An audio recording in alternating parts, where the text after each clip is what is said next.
പൊന്നാനി നഗരസഭയിലെ ആദ്യ കൗൺസിൽ യോഗത്തിൽ പ്രതിപക്ഷ പ്രതിഷേധം. പിൻവാതിൽ നിയമനത്തിനെതിരെയാണ് പ്രതിപക്ഷം പ്രതിഷേധിച്ചത്. Shopping weddings, the bridal legacy.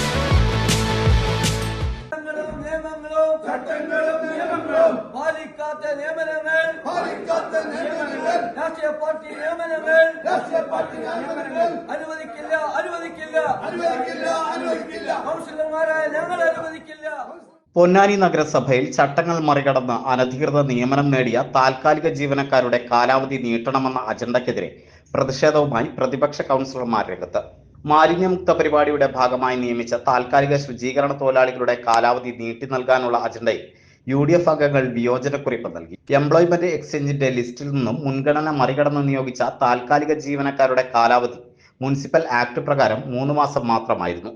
എന്നാൽ ഇവർക്ക് 179 ദിവസം കാലാവധി നൽകിയെന്നും കഴിഞ്ഞ ഭരണസമിതി കൗൺസിൽ അജണ്ടയിൽ പോലും ഉൾപ്പെടുത്താതെയാണ് ഇവരെ നിയമിച്ചതെന്നും പ്രതിപക്ഷാംഗങ്ങൾ ആരോപിച്ചു. ഇതിനാൽ ഈ ജീവനക്കാരെ ഒഴിവാക്കാൻ നഗരസഭാ സെക്രട്ടറി കത്ത് നൽകിയിട്ടും ഇത് മറികടന്നാണ് നിയമനം നടത്തിയതെന്നും ഇവരെ വീണ്ടും നിയമിക്കുന്നത് പിൻവാതിൽ നിയമനമാണെന്നും UDF കൗൺസിൽ അംഗങ്ങൾ പറഞ്ഞു. നൂറുകണക്കിന് ആളുകൾ തൊഴിലിനു വേണ്ടി എംപ്ലോയ്മെന്റ് എക്സ്ചേഞ്ചിൽ രജിസ്റ്റർ ചെയ്ത് കാത്തിരിക്കുമ്പോഴും ഇത്തരത്തിൽ സ്വന്തം പാർട്ടിക്കാർക്ക് അനധികൃത നിയമനം നൽകുന്നത് അംഗീകരിക്കാനാവില്ലെന്നും വിഷയത്തിൽ തുടർ നടപടികൾ സ്വീകരിക്കുമെന്നും UDF കൗൺസിലർമാർ പറഞ്ഞു. പ്രതിഷേധത്തിന് നഗരസഭാ പ്രതിപക്ഷ നേതാവ് TK Ashraf, U Muneeb, K Jayaprakash എന്നിവർ നേതൃത്വം നൽകി.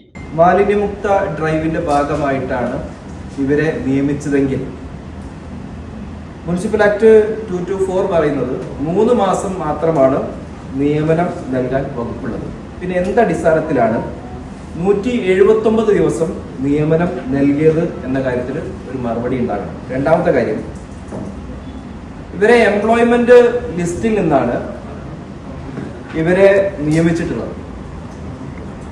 എംപ്ലോയ്മെന്റ് എക്സ്ചേഞ്ചിൽ നിന്ന് തന്നെ മാനദണ്ഡങ്ങൾ ലംഘിച്ചുകൊണ്ടാണ് പൊന്നാനി നഗരസഭ പ്രസ്തുത ആളുകളെ നിയമിച്ചത് എന്ന് വ്യക്തമായി കത്ത് നൽകിയിട്ടുണ്ട് എന്നാണ് ഞാൻ മനസ്സിലാക്കുന്നത്. നമ്മൾ മനസ്സിലാക്കേണ്ട കാര്യം, ബഹുമാനപ്പെട്ട കൗൺസിൽ മുമ്പാകെ പറയാനുള്ളത്, നൂറുകണക്കിന് ആളുകൾ എംപ്ലോയ്മെന്റ് എക്സ്ചേഞ്ചിൽ ജോലിക്ക് വേണ്ടി രജിസ്റ്റർ ചെയ്ത് വർഷങ്ങളോളം കാത്തു നിൽക്കുന്ന നാടാണ് നമ്മുടേത്.